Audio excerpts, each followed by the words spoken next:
I know self-publishing's not for everyone. Nothing is. But if you've considered self-publishing for even a minute, listen up, because I'm betting I know what's holding you back from exploring it further or getting started. Number one, you think the self-publishing process is a lot harder than it actually is. And number two, you're understandably afraid of doing it, air quote, wrong. So I've created a new free resource for you. It's called the Self-Publishing Starter Kit, and you can get instant access to it by clicking the link in the show notes or visiting publishaprofitablebook.com/self-publishing 101. In this free training, you'll discover the exact 4 steps to focus on and mistakes to avoid so you can publish an incredible book that's indistinguishable in quality from a New York Times bestseller without overthinking, overguessing, or overspending in areas that won't make a difference. Again, visit publishaprofitablebook.com/self-publishing 101 to get instant access. Welcome to the Write the Damn Book Already podcast. My name is Elizabeth Lyons. I'm a 6-time author and book editor, and I help people write and publish powerful, thought-provoking, wildly entertaining books without any more overthinking, second-guessing, or overwhelm than absolutely necessary. Because let's face it, some overthinking, second-guessing, and overwhelm is going to come with the territory if you're anything like me. I believe that story and shared perspective are 2 of the most potent ways we connect with one another, and that your story, perspective, and insights are destined to become someone else's favorite resource or pastime. For more book writing and publishing tips and solutions, and plenty of free and low-cost resources, visit publishaprofitablebook.com. And for recommendations of fabulous books you've possibly never heard of, book writing inspiration, and the occasional meme so relatable you'll wonder if it was created with you in mind, follow me on Instagram at Elizabeth Lyons Author. Hey there, and welcome to episode 88 of Write the Damn Book Already. You guys, we're getting really close to 100. I've never done this before. My last podcast, which was titled Authors, Creators, and Visionaries, I think I got to episode 56 or so before I decided to pivot and make it all about book writing specifically. And now, somehow, we've gone from 1 to 88. And God willing, we will make it to 100. This week, I got to speak with the lovely Ava Dellaira, whose 3rd book, Exposure, comes out September 10th of 2024 with Zibby Books. Her first 2 books, which I will link all of her books and information in the episode notes, were YA, young adult. This one is quite a departure, and I can't wait myself to sink into it because the back cover copy is, in a word, masterful when it comes to drawing you in and getting you pretty hooked. I was anxious to talk to Ava because this book is written, the book has 4 parts. It's written from 4 perspectives in the 3rd person, but there are 4 different perspectives. And my first thought was, how? How did you decide to do this? How did you navigate through it? I'm having a hard enough time writing from one perspective. Per usual, I loved her honesty about the editing process, about her feelings on marketing, and her general approach to book writing. And I know you're going to too, so I'm excited to share this episode with you. My book rec of the week this week is one that I am so surprised when I mention it to people. They say, I've never heard of that. I can't even believe it. It's Cutting for Stone by Abraham Verghese. I found this book many, many years ago. It had to have been, I guess, at least 16 years ago. We were in the process of adopting our 5th child from Ethiopia. And someone said to me, oh my gosh, you've got to read this book because it's set in Ethiopia. And I completely fell in love with Abraham's storytelling, his writing style. The more I learned about him, the more I couldn't believe that he is a medical professor and a practicing physician and also can write like this. I don't know that I've ever found anyone who can use the right and left side of their brain so equally and so brilliantly. The book summary is Marion and Shiva Stone are twin brothers born of a secret union between a beautiful Indian nun and a brash British surgeon. Orphaned by their mother's death and their father's disappearance, Bound together by a preternatural connection and a shared fascination with medicine, the twins come of age as Ethiopia hovers on the brink of revolution. Moving from Addis Ababa to New York City and back again, Cutting for Stone is an unforgettable story of love and betrayal, medicine and ordinary miracles, and two brothers whose fates are forever intertwined. If you have not heard of this book, my God, add it to the bookshelf. It's just absolutely incredible. And his latest, The Covenant of Water, you may have heard of. I'm part of the way through. I'm reading it quite slowly because, again, you just have to savor his words. The way that this man puts words together is beyond my comprehension. And I've had coffee, and it's beyond my comprehension. I will link to that book in the episode notes. And now let us hop into the conversation with Ava Dellaira. So this is your third book, right? Correct. Yeah. Okay. And one of the things I find really interesting about this one that actually terrifies me as a writer is we've got 4 parts, multiple perspectives. How many perspectives are there? 4 perspectives plus 1 chapter towards the end of the book from a 5th perspective. A 5th That's perspective. pretty isolated. Okay. It's isolated, but there is a 5th perspective that comes in at the end for 1 chapter. Okay, this is exciting. And then we even have different races. So you're speaking in the voice of, not you, but you wrote in the voice of different race. There's a race component to this as well. Correct. Yes. My question is, are you a masochist or are you brilliant or all of it? Like, what would compel you to do all of, again, it terrifies me. I'm like, oh my, this is incredible. Thank you. Yeah, I think it's important just to note for any audience that it is written in close third person, not first, which is an intentional choice for me when inhabiting identities that are outside of my own. Can you explain what close third person is? Because we hear third person omniscient and we hear all these different terms. So this is not a technical definition. Right, fair.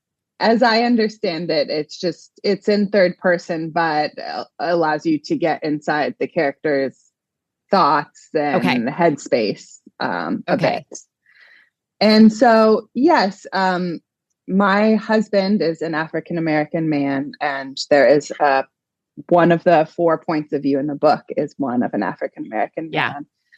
And that was not a decision I took lightly. I definitely understand the risks involved in writing from points of view outside of one's own. But I think the project of this book is really about trying to see a story from more than one perspective at the same time, and to be able to empathize with points of view different than one's own. Yeah. So that was how I came to in order to do that, it was necessary to, if I'm going to write from multiple perspectives, one of those had to be not mine. And so the perspective I chose is, the same identity as the person that I'm probably closest to in the world.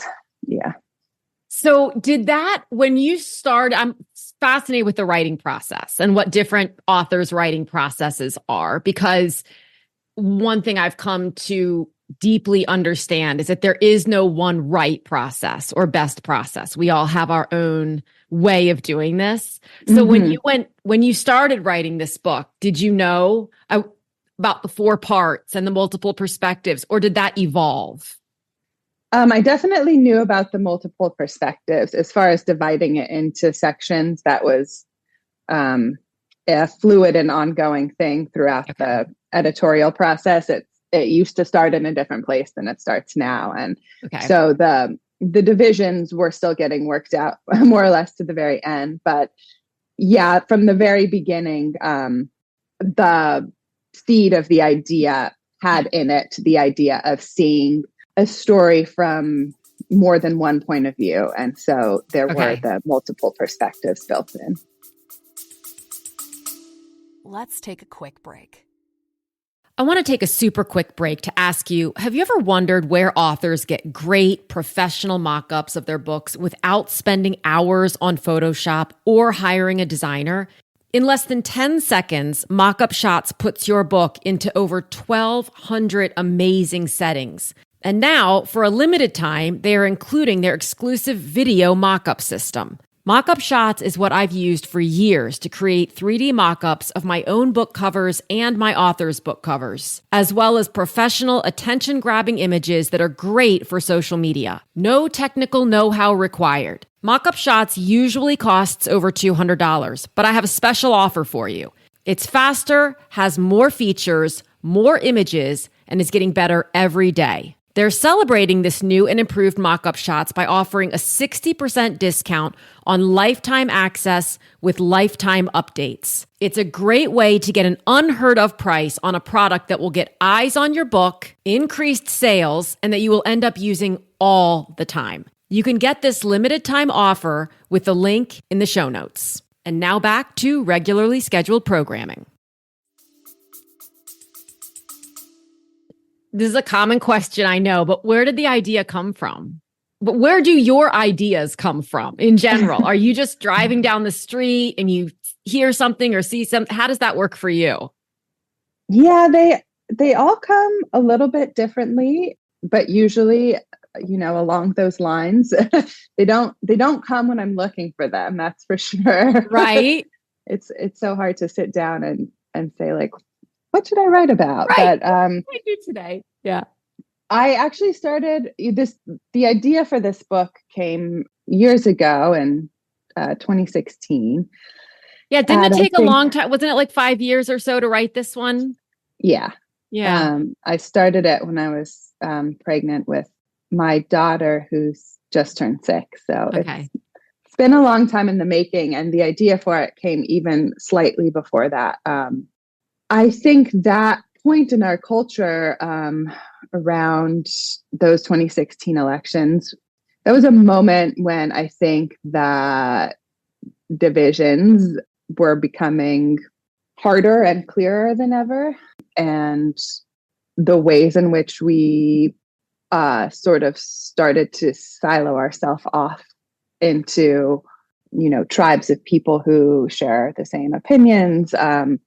So that was sort of what I wanted to write about and think about. And, social media has done all of these incredible things. On the one hand, like it can be a space for community. It can be a space for really important social activism. It can give voice and power in a public square to people who, haven't historically had it or have had a hard time finding it. So I don't want to sort of like write it off as a bad thing. Right. But, on the flip side, it creates a lot of divisions. It creates a lot of opportunity to dehumanize each other, I think, or to, see people as flattened versions of themselves versus, I wanted to sort of like look at a possible headline and then think about who are the people behind that and like what are the full lives and griefs and loves and all of that they've lived. And in this space of sort of in this cancel culture space, like what is somebody actually losing, when they lose their potential livelihood or opportunity at a dream, Yeah. I think I just wanted to try to, with this book, you got to bear with me because really this is the first time. No, it's great. It's that I'm trying to articulate it. It usually takes me like so long after writing a book to figure out how to talk about it because I really work things out inside the story. But yeah, I just wanted to find ways to bring more kind of like humanity and empathy to this hot takes online sort of culture. Yeah. And I love that you're working through it on the back end, actually, because I think there's often time. And when I say working through it, I mean working through how you present it, because we talk so much about the book's hook. We meaning in the industry, in the space, right? And the importance of having all the buzzwords come out, like whether it's your hook or your elevator pitch. And it can get overwhelming sometimes. Not sometimes. In my experience, all the time, it is very difficult. It's a wonderful sized book, but it's not short. I mean, it's 350 pages.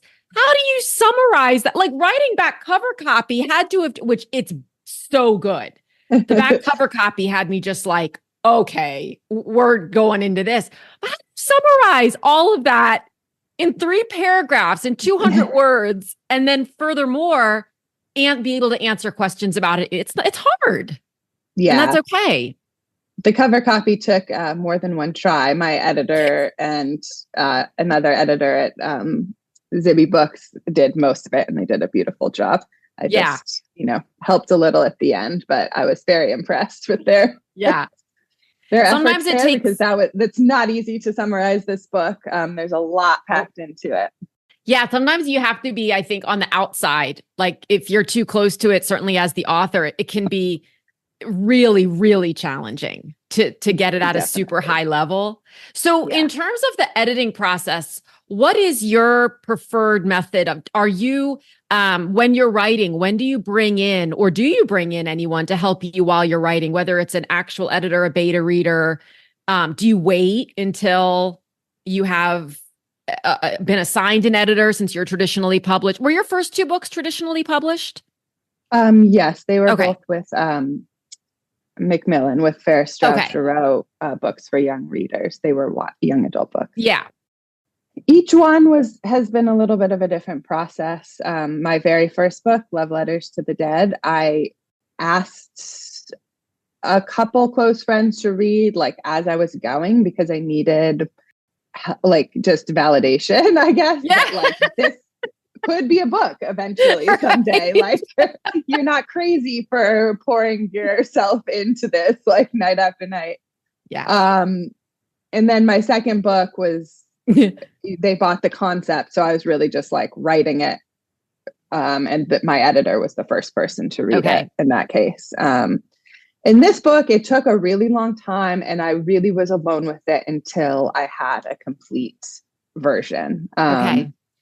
I was alone with it for many years. That means, because it's a sensitive story, because it took like a lot of courage for me to write. There are a lot of points along the way where I was just kind of like writing as if nobody would ever read this. And I needed to do that in order to be able to complete it. I was just going to say, and sometimes you have to do that. Yeah. Yeah. And I did have like a close friend read it right before I gave birth to my second child, my son, because I knew I would, be away from it for a little while. And I wanted to like cement it in existence and and tell myself this is a thing that this is a real thing, right? It's a real thing. Right. Yeah. And then I went through, my agent read it after, and we worked on it together for a while before he sent it out to editors. I had a couple other close friends read it along the way. My husband's also a writer. He's a screenwriter. But we always read for each other. Yeah. So he also read it. And then I got to work with my editor. Yeah. So and went through a lot of edits. Well, okay, great. Because what's your, so often we think that the book that we're reading is the book that came out, just the author just sat down and penned this amazing thing. And they absolutely penned the foundation of an amazing thing. But I like to think of book writing in 3 separate phases. There's, like, if you're thinking of a marathon, there's the first 9 miles, which is writing it. And there's the next, let's call it 9 miles, which is editing it. And then let's see, what are we at? 18.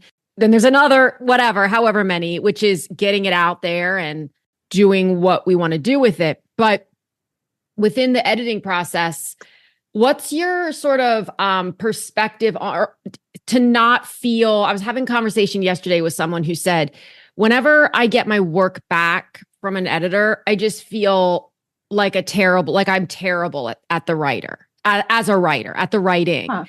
And I said, is there a way that you can look at it collaboratively? Like the two of you are working together to make this thing the best it can be. What's your approach to not feel? I actually I have a different experience. Okay. I generally I get excited to get notes back because I like working, and so it's hard. The hard part for me is like the in between when you've sent off the book and you're waiting to hear.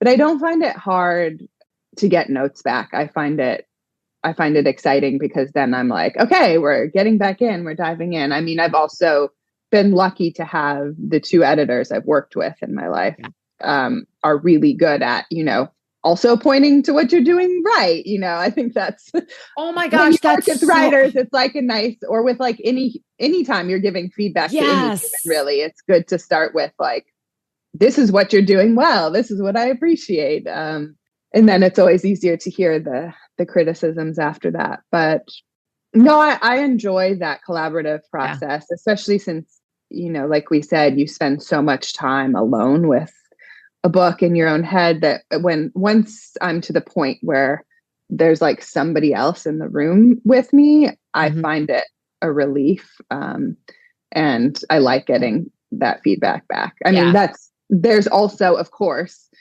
when you get the initial notes, there are some, it does take some processing time. There are some moments where you're like, what are you talking about? Right. How do you not like this scene? This is the best scene in the whole book. Right.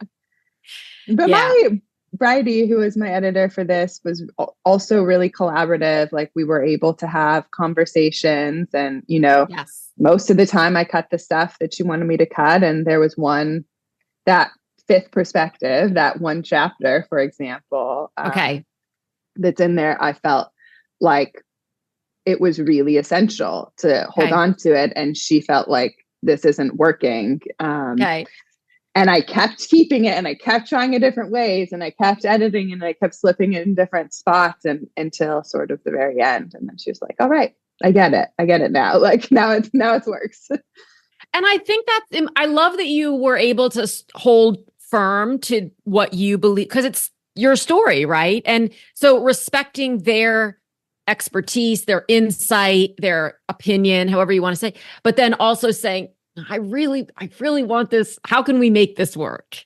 And having an editor who allows for that definitely is a gift. A gift. Yes. Yeah.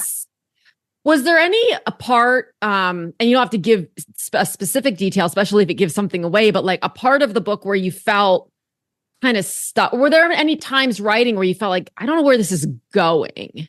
And how do you handle that if and when it happens? Does that ever happen to you? Please say yes. I mean, it has happened to me. I think that particular experience happened less so in this book because I always knew where it was going. You did? Yeah. But I did struggle a lot with the structure of the book because it takes place over so many years and there are so many different perspectives that finding the right rhythm and the right starting point. And there were definitely times where it felt like this could start anywhere. That's not a good sign. Sure.